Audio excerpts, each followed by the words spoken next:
So for question 2, the person asks, how do we forego preference in a world full of preferences and decisions to be made? When you brought up this question of foregoing preference, what were you thinking? Or where did that question come from? I'm guessing that question came from a teaching that's called Faith in Mind, or 信心明, by the third ancestor teacher in the Chan lineage, Master Sheng Yen. I'm assuming that's where it came from. But I'd like to use that teaching to describe what is this practice of foregoing preferences. There's a line from this teaching, the very first line of the poem, which the Chinese is 至道无难, 唯嫌拣择. And the English is, the ultimate path is not difficult. Just forego preferences. So what does that mean? We may hear that and think, well, we shouldn't have or make any choices. Kind of seems to contradict the fact that in daily life we have so much to do. We have so much to choose from. We have so many decisions to make. And our decisions are based on basic values, right? What is good, what is bad, what's helpful, what is harmful, what can I do to improve myself, what shouldn't I do to not regress. All these different choices and decisions are based on these distinctions, right?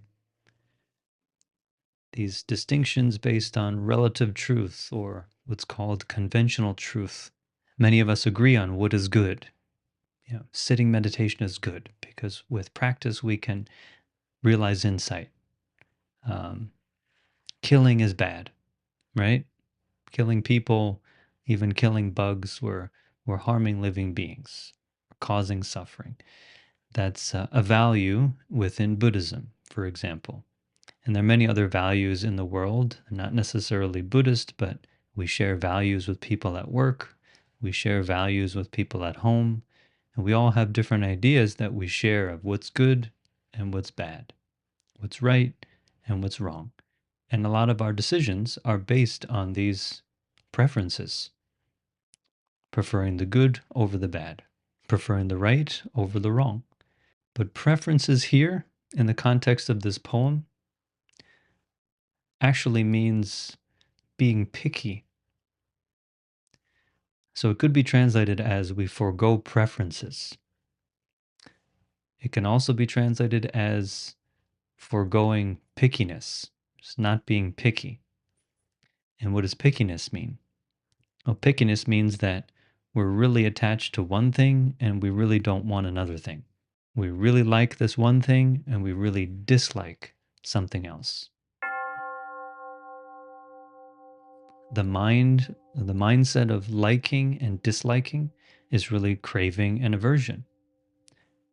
It's just lighter words. Like, I like this, I don't like this. I like vanilla ice cream, I don't like chocolate ice cream. Or maybe we like vanilla and chocolate ice cream, but we don't like strawberry ice cream. Which seems harmless, right? But a lot of the time, our likes and dislikes seep into many different aspects of our lives, not just choosing what food to eat or what dessert to have, but maybe in the context of our work. There are things that we like to do for work and things that we don't like to do. And maybe we gravitate towards the things we like to do, and for the things we don't like, we may procrastinate. And actually, that causes a lot of problems. Because of our procrastination, other people can't get their work done. And maybe we're causing trouble just for ourselves. When nobody is giving us pressure to do something, what do? Do we just do what we like and avoid what we dislike? I have a client who is starting a business. So for the first time, they're their own boss. And she said she's having a very difficult time following through with her plan because She often just wakes up in the morning and just starts doing what she likes, or her mind gravitates to something that's more pleasant. And so she'll just use her phone and play on the phone for maybe an hour, 2 hours before she then gets up and starts to do work. And she avoids the work, especially the work that brings about anxiety. When she starts to think about some of the upcoming work and projects she has to do, she starts to think about how it's not going to be pleasant to do that work, or it could be a failure. So she's doubting herself. She's avoiding potential failure. So failure, unpleasant feelings, she's avoiding it. She's pushing it away. And what happens is the more she procrastinates, the less time she has to complete those tasks. So she ends up feeling more and more anxious, suffering more and more because of following her preferences. In the context of sitting meditation, we may also have preferences towards what thoughts we have. So we end up thinking about things that are pleasant and that it brings us a feeling of joy, and we have aversion to some other thoughts that come into our mind. And in Western psychology, there's a word called intrusive thoughts. I actually don't think that's a very useful term. It almost makes it seem like the thoughts themselves are intruding. And when they intrude on us, they cause suffering. But it's actually that we've labeled the thoughts as intrusive, or we've labeled these thoughts as bad, unlikable. I don't want them. So when those thoughts come to mind, we have a very strong reaction of repulsion, and we try to get rid of them. We try at all costs to get rid of these thoughts and rid of these feelings, and that itself can create panic or anxiety and end up with all kinds of problematic behavior, compulsive behavior, trying to avoid those thoughts. That's preferences, liking and disliking, and all the momentum that's behind trying to grasp what we like, what we want, and trying to get rid of what we don't want. When we live in that way, we suffer a lot. So whether it's an experience within ourselves, our feelings, our thoughts, with a mind of preference, we suffer. If it's dealing with people or dealing with our responsibilities, with a mind of preference, we suffer. And behind the suffering is ignorance. Behind preference is clinging to a belief that all these things we're trying to get closer to or away from are permanent, are somehow permanently there, permanently real. And that's why we have such strong preferences.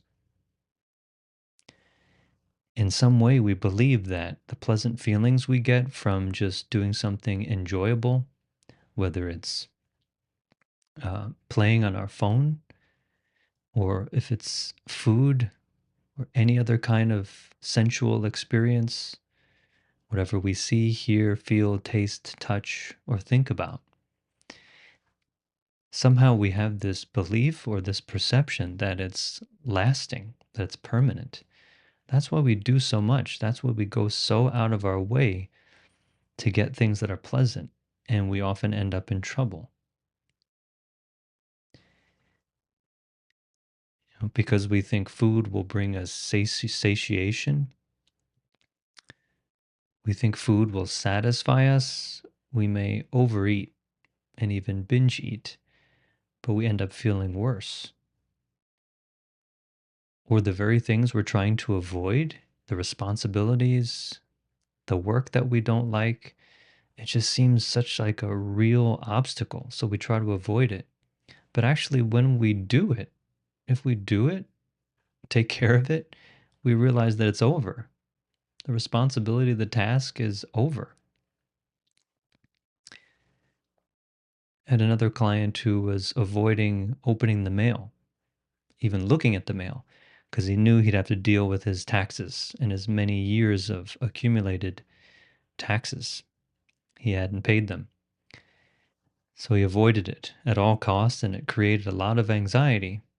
But when he finally did it, he sat down to do it. He just took care of it. And he's like, wow, that actually wasn't so bad.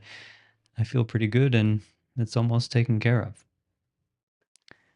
The obstacle or the unpleasant thing was not as real as it seemed. And especially our thoughts. For people who feel they have intrusive thoughts and they don't want to experience those thoughts, they want to do their best to get rid of them. Are those thoughts real? Are they permanent? They're really happening, of course. We can't deny that those thoughts are arising in the mind. The content of some of those thoughts may be quite dark or depressing, or it could be a memory or a deep impression of a trauma. But those thoughts just come and go. There's a belief or a perception that they're somehow real and permanent. That's why we try to fight them. That's why we try to fight even our thoughts. But if we're just aware of the thoughts, without resisting, without any preference, we'll see that the thoughts just come and they go, just like bubbles. Thoughts arise and they pass. No matter what the content is, dark or light, depressing or uplifting, they're just like floating bubbles in the mind, passing images and words and sounds within the mind. They themselves are harmless, just like bubbles are harmless.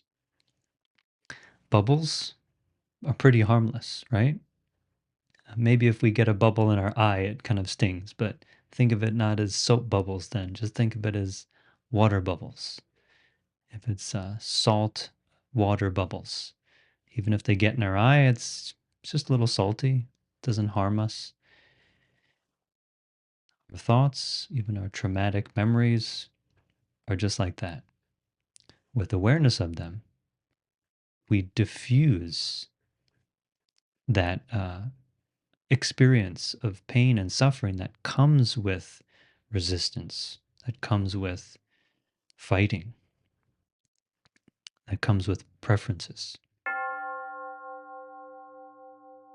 So, as I mentioned in the previous question, practice is a direct awareness without adding any self centered interpretation, without adding any preference into our experience. We just take care of what needs to be taken care of. So if it's the thoughts in our mind, we're just aware of them. We see them come, we see them go. There may be strong feelings that come up with them, but if we're just aware of that as well, not resisting, those feelings also subside. They're not permanent and they don't persist. As far as dealing with our responsibilities, whatever we need to do, we just do it. We let go of this tendency to go for the things we like to do, we prefer to do, and avoid the things we don't like to do. Whatever is called for, we just take care of it. If something is more urgent or important, we take care of that, whether we like it or not. If something's not so important, it's not so urgent, we can put it on the side and deal with it later. We just do what needs to be done. That's still an active mind. It's still making choices, still making decisions. But it's not making choices or decisions based on like or dislike. It's just making decisions on what's needed. And in the context of Buddhist practice, it's also making decisions and responding to people in a way that can relieve their suffering. This is the idea of compassion. Compassion is action or doing something, choosing and then doing something which can relieve the suffering of others and bring them joy, and also relieve our own suffering and bring ourselves joy. So there is a lot to do. There's a lot to take care of in each of our lives.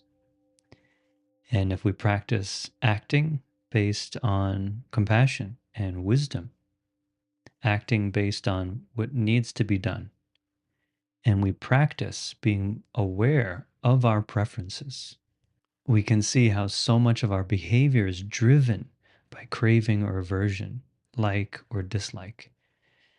And when we see it clearly, we can gradually release it, gradually let go of those tendencies, let go of following those thoughts with behavior. We let go of following those preferential ways of thinking, and we don't act on it. And with awareness, we just know, okay, yeah, I don't like to do this task, but it needs to be done. So I'm just going to do it. Relax myself, take care of this work. And relax myself, open the mail, respond to the mail, do my taxes. It's tax season as I'm recording this. So if you haven't done them already because you're avoiding and procrastinating, now's the time. Now's the time to be aware of this avoidance and release it and just go do what needs to be done. And if someone needs help, if we're able to help, if by helping them we're not creating harm, we're not creating trouble, but we're actually helping somebody else move forward in their life, if we're helping somebody else, reminding somebody else to do their taxes, or help them find peace and ease while doing the taxes and organizing all the documents, then in this way we're truly a help for others.